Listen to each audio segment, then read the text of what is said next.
Hello friends, welcome to one style cooking. நாம் இன்றைக்கி பார்க்க போகிற ரெசிபி என்னென்னு பார்த்தீங்கன்னா ரொம்பவே சூப்பரான டேஸ்டான ஒரு டின்னர் ரெசிபி தாங்க.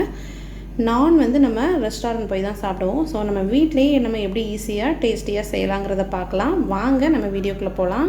வீடியோக்குள்ளே போகிறதுக்கு முன்னாடி கீழே உள்ள ரெட் கலர் சப்ஸ்கிரைப் பட்டனை கிளிக் பண்ணுங்கள். கூடவே பக்கத்தில் உள்ள பெல் ஐக்கானையும் கிளிக் பண்ணுங்கள். அப்போ தான் நான் போடுற வீடியோ எல்லாமே உடனுக்குடன் உங்களுக்கு தெரிய வரும். வாங்க இப்போ வீடியோக்குள்ளே போகலாம்.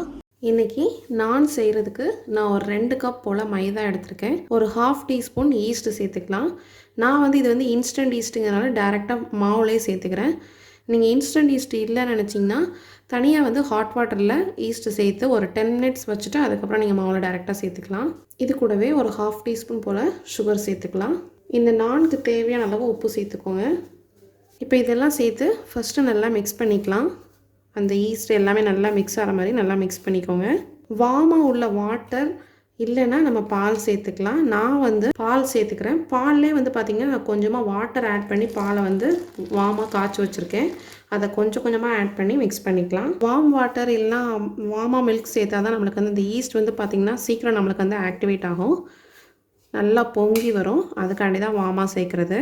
இப்போ பார்த்திங்கன்னா நல்லா கரெக்டான கன்சிஸ்டன்சியில் நல்லா மிக்ஸ் பண்ணியாச்சு.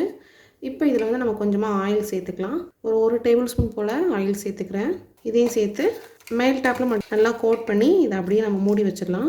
இது ஒரு 1 ஹவராவது பார்த்திங்கன்னா நம்ம க்ளோஸ் பண்ணி வைக்கணும். ஸோ 1 ஹவர் கழிச்சு நல்லா ஆக்டிவேட் ஆனதுக்கப்புறம் பார்க்கலாம். நான்கு மேலே டாப்பிங்ஸ்க்கு பார்த்திங்கன்னா நான் கொஞ்சமாக கொத்தமல்லி இலையும் பூண்டையும் நல்லா ஃபைனாக சாப் பண்ணி எடுத்து வச்சுருக்கேன். இப்போ மாவு பார்த்திங்கன்னா நல்லா நம்மளுக்கு எலும்பி வந்திருக்கு.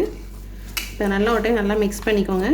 ஈஸ்ட் வேண்டாம்னு நினச்சிங்கன்னா அதுக்கு பதிலாக தயிரும் கொஞ்சமாக பேக்கிங் பவுடரும் சேர்த்துக்கோங்க.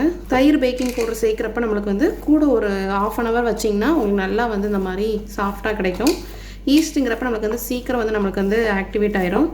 இன்றைக்கி பார்த்திங்கன்னா நான் எடுத்த மாவு 3 பாட்டாக பிரிச்சுருக்கேன். இப்போ ஒரு போர்ஷன் மாவு எடுத்து நல்லா உருட்டிக்கோங்க. நீங்கள் சின்ன சைஸாக பண்ணுறீங்க, தவாவில் பண்ணுறீங்கன்னா கொஞ்சம் சின்ன சைஸ் பாலாக எடுத்துக்கோங்க. நான் இன்றைக்கி ஓவனில் பண்ணுறதுனால பெருசாக எடுத்துருக்கேன். இப்போ அதை நல்லா சப்பாத்தி உருட்டுற கட்டையை வச்சு நல்லா விரிச்சுக்கோங்க. நல்லா லென்த்தியாக அந்த மாதிரி தேய்ச்சிக்கோங்க. உங்களுக்கு மாவு தேவைப்படுச்சுன்னா மாவு ப்ரெஸ் பண்ணிக்கோங்க. இப்போ இந்தளவு விரிச்சாச்சு. இதுக்கு மேலே நம்ம ஃபைனாக சாப் பண்ண நம்மளோட அந்த பூண்டு சேர்த்துக்கலாம். நான் கார்லிக் நான் பண்ணுறதுனால கார்லிக் சேர்க்குறேன். நீங்கள் பூண்டு ஃப்ளேவர் பிடிக்காதுன்னா பூண்டை கூட அவாய்ட் பண்ணிக்கோங்க. இதுக்கு மேலேயே கொஞ்சமாக கொத்தமல்லி இலையை தூவிக்கலாம். ஸ்ப்ரெட் பண்ணிவிட்டு லைட்டாக ஒரு டைம் மட்டும் இந்த மாதிரி உருட்டிக்கோங்க. அப்போ தான் நம்மளுக்கு எல்லாமே நல்லா ஒட்டிக்கும். பாருங்கள். இப்போ நம்ம பேக்கிங் ட்ரேயில் வச்சுக்கலாம். நீங்கள் ஓவனில் பண்ணுறதா இருந்துச்சுன்னா 10 மினிட்ஸ் ப்ரீ ஹீட் பண்ணிக்கோங்க. நீங்கள் இதே நான் நம்ம தவாலையும் செய்யலாம். இப்போ பார்த்திங்கன்னா நம்மளோட நான் எல்லாம் ரெடி ஆகிடுச்சு. இப்போ நம்ம பேக் பண்ணிடலாம். இப்போ நம்ம ஓவனுக்குள்ளே வச்சிடலாம். நான் ஆல்ரெடி ப்ரீ ஹீட் பண்ணி வச்சுருக்கேன். இதை ஹை ஃப்ளேமில் வச்சு ஒரு 10 மினிட்ஸ் மட்டும் நல்லா ப்ரௌன் ஆகிற வரைக்கும் பேக் பண்ணி எடுத்துடலாம். நான் பார்த்திங்கன்னா சூப்பராக ரெடி ஆயிடுச்சு. இது சூடாக எடுத்த உடனே பார்த்திங்கன்னா நிறைய பட்டர் நல்லா சூடாக அப்ளை பண்ணணும். இந்த பட்டரோடு சேர்த்து சாப்பிட்றப்ப ரொம்ப நல்லாயிருக்கும். ரொம்பவே சூப்பரான டேஸ்டான நம்மளோட நான் ரெடி ஆகிடுச்சு. கண்டிப்பாக நீங்களும் இந்த ரெசிபி வீட்டில் ட்ரை பண்ணி பாருங்கள். இந்த ரெசிபி பிடிச்சிருந்துச்சுன்னா மறக்காமல் நம்ம சேனலை லைக் பண்ணுங்கள், ஷேர் பண்ணுங்கள், சப்ஸ்கிரைப் பண்ணுங்கள்.